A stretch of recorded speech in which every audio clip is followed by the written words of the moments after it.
Tabletop Spotlight, brought to you by Dragon's Lair Comics and Fantasy.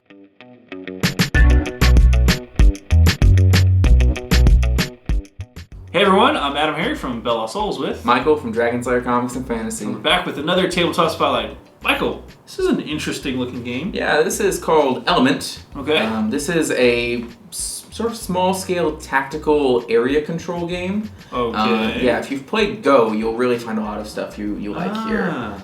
Basically, everybody controls sort of a sage of the four elements, kind of Avatar-esque. Water, earth, air, and fire. Sure. And you're going to play tokens on the board and try and control the board with your tokens and beat everybody else. So it's very simple. You said 2 to 4 players? Yeah, 2 to 4 players. So unlike Go, you can play with multiple people. Okay.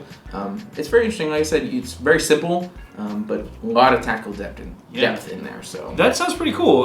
With just again, Go is a classic game. Oh yeah, it's strategy. One of those super ancient games people still play. Yeah, and if this is anything like that, in 2 to 4 players, and you mix up some elemental stuff in there. Yeah, a little bit. Little special powers. Sounds pretty cool, man. Let's take a look inside Element.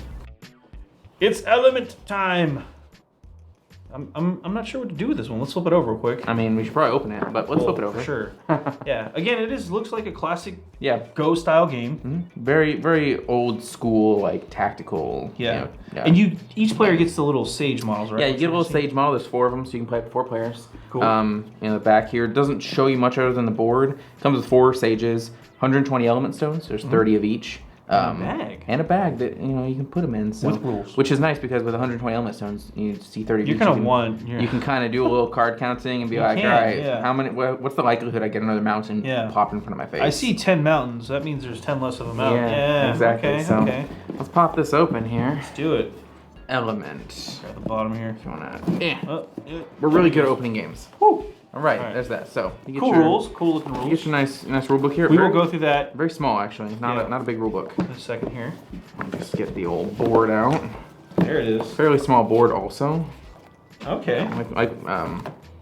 Pretty small format game, but again, a lot of tactical depth going on there. So yeah, it's actually really good. Though. You get a fire emblem. What is that? Wind. Or water, wind, mountain? Yep, and when you play 3 or 4 players, when you play 2 players, your starting location's different. When you play 4 or 3 players, you start in these circles. So it's nice and tells you where you start. Can you actually move the sage around the board? Mm-hmm. Yeah. Oh, there's special rules for you either play sort of tokens or you move your sage and you have sort of a okay. We'll go through that. Let's keep going here. Sort of a balance you can do. Yeah. Now the nice thing is these tokens are like nice wood or plastic. They feel like wood. They might be sort of thick, heavy plastic, but they're definitely nice. They got some weight and some individual to them. None of them are the same. They all look different. Oh yeah, very cool. This guy kind of reminds me of the guy from Avatar. A little bit. Master Gyu or something. I don't remember. I haven't seen Avatar in a while. Yeah. But yeah, they have nice little looks to them. Yeah, very cool looking. Cool sage tokens. The sage. Hadouken. All right. Then you get your bag, of course, for all your. That is bigger than I was expecting. Well, it's got to fit 120 tokens. It's also embroidered. It's really nice. Very high quality bag there to put all your tokens in. So. I was thinking I'll just buy this game and use it as a dice bag, but really you could if you have a lot of dice. Yeah, or if I wanted tokens in my dice bag. There you go. So, and then of course you get all your different tokens. So your fire. Are you sure these red ones are fire? I'm pretty sure. I've never seen red earth. I mean, it could be clay, I guess. Yeah. See, I'm pretty sure it's fire because the black one. Could be water. Could be bad water. You want really bad water. So these look like plastic tokens as well. Yeah, they're engraved plastic. They're engraved. You can kind of different colors here. There's actually a little engraving on the side too, which is nice. Yeah, they're a nice little fit. Yeah. So yeah, you get 30 of each of these, like I said. You get your bag to put them in. So. Yeah. And we have an extra little bag. You get an extra just in case you need it for something. Sure.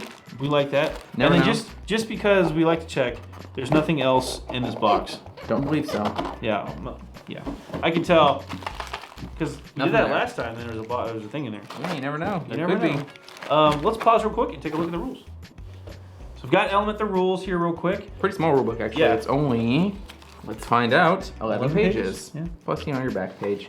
But a little hint real quick on the back there. Flip it over one more time. There is actually a little gameplay hint here for you. So there are certain elements of gameplay where tokens can replace or affect others, and there's a cycle, of course, that it goes through. Shocking. As I'm sure you're, shocked to hear, water beats fire. What? It's like Pokemon. Dun, dun, dun. Anyway, so here's our. Pokemon? No, there's not. Wouldn't it be great though if you were like placing Pokemon You know, instead? it would be pretty cool. We've got an idea for a new game. But this one, so generally the goal of this game is to trap your opponent's Sage in tokens. Kind of like this. Kind of like this right over here, actually. So it's sort of a chess style goal, kind of like Hive a little bit, but with Go tactics. A lot of like classic strategy type games.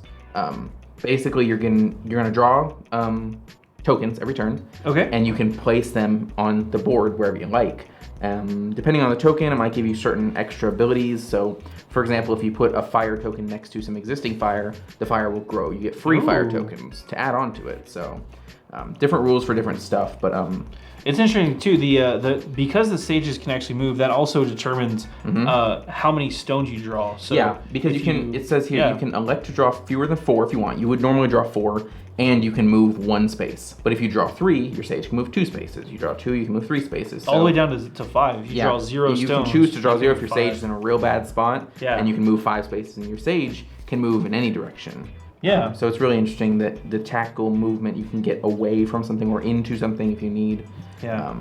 And the elements actually do, like you said, special stuff. There's actually the mountains, the stone. It looks like if you have 2 that are diagonal, that becomes a block. Yeah. So like they have unique powers. Yeah. Those are sort of the next pages. But this is if you play a 3-player, 4-player. Yeah, your 2 players right here in the middle. Yeah.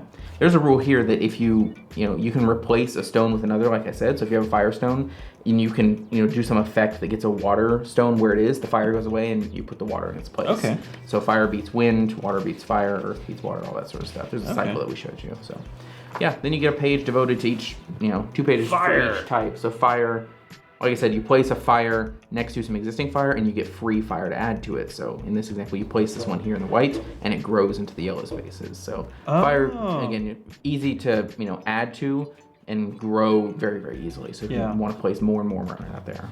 That's very interesting how that expands. And the interesting thing is, firestones, like it says here, you can only place them orthogonally, up, down, left, and right. You don't get to place them diagonally. So the sage diagonal movement can sort of play off of that if you set something up right.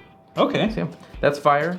Water is really interesting because if you place water next to additional water, the water that you didn't place moves. So for example, you have these 5 here, you place this one here, this water moves into this position, like a flowing river. So it's a little hard to wrap your head around, at least it was for me the first time. Like, the water... Yeah, the water that was here moved away to form, one long connected river. Or even here, you have this 2 long lines, you place one here, this all moves into this pattern. So that is super weird. Yeah, it's really interesting how the water connects. That is also really cool. You can also pass through fire, and it removes the fire. Whoa. So you can break someone's wall of fire if you want with your own water, and they can't obviously do anything because fire doesn't do anything to the water. Yeah, and so each element has their own set of special rules here. So definitely read up on those for the placement rules because it's going to be important. Earth is really interesting. Earth basically doesn't have any movement options. If you place your Earth, it just stays there. If you put a second Earth, though, it becomes a mountain and it can never be replaced. Whoa. Yep. Oh, okay. So like this. So right here, there's 2 next to each other. You can still pass through there, but if you make it a mountain, suddenly they can no longer pass through there because it becomes a range. So anything connected to that range means you block diagonal movement, so you can really trap a sage in a mountain range. So you could trap basically something like this. That's a victory pretty much right there. Yeah. Like your sage is done. You can't move. Yeah. So, wow. Yeah, it's really interesting, and it plays off of wind a little bit. Wind has some movement options where you can get past other things, and but yeah, Earth is very powerful in the way that you can just sort of cordon off entire sections of the board. Yeah. Very cool. And then wind, of course, or air if you're an Avatar fan. Sages can jump over wind, so it's like they get a little boost in the movement. Windstones don't trap people, is the thing, because you can just move past it, and you can do it for free. So it's really interesting that you can place wind next to yourself. Even if it would be the last one around you, you're still not trapped, and then you're out, basically. Oh, wow. And then there's also a whirlwind. If you double stack the wind, you can actually jump. You can actually stack it 4 high. Wow. You stack it up to 4, and every number of stones in that stack is how many spaces you can jump. Wow. So if you get a big old wind stack next to you, you just leap across the board. So wind also very powerful, and wind is the only thing that lets you get past mountains if you get it, high enough. So a lot of different tactics, a lot of different abilities you can play off of each other. Yeah. Very, very strategic game. So yeah, interesting. That's Element right there. Yeah, and the fact that it's 2 to 4 players just totally gets throws her curveball. crazy. Can get kind of interesting. All right, very cool stuff. Let's hop out for a really quick recap. Well, that was Element. Yep. Pretty cool looking game. Yeah. It's it's simple, but the tactical depth is just It's surprising how many sort of strategies you can have with the different tokens you draw. Yeah, and because it's got that element of randomness in it too. It's like you do have to adapt your strategy on the fly. You can't just be like, I'm going to use all my mountains and block you in. You have to actually think about it. And what I appreciate is that it is randomness, but it's not randomness like by like a die roll or a deck of cards. You know what you're going to get, what your options are, but depending on what you draw can alter your strategy. It's a little bit of token counting, but if you want to. But it's it's pretty cool looking stuff. Yeah. Let's crunch some numbers on this real fast. This is, of course, Element from Rather Dashing Games. Rather Dashing. What's the price point on this? It's going to be $34.99. Cool. So very low cost for 4 people to really enjoy and play. You can play this multiple times. Obviously. Oh yeah. It's going to be different every game. Very replayable. So yeah, $34.99. And it is 2 to 4 player, which is cool. And then what was the ages on this one? Looks 14 and up, I think.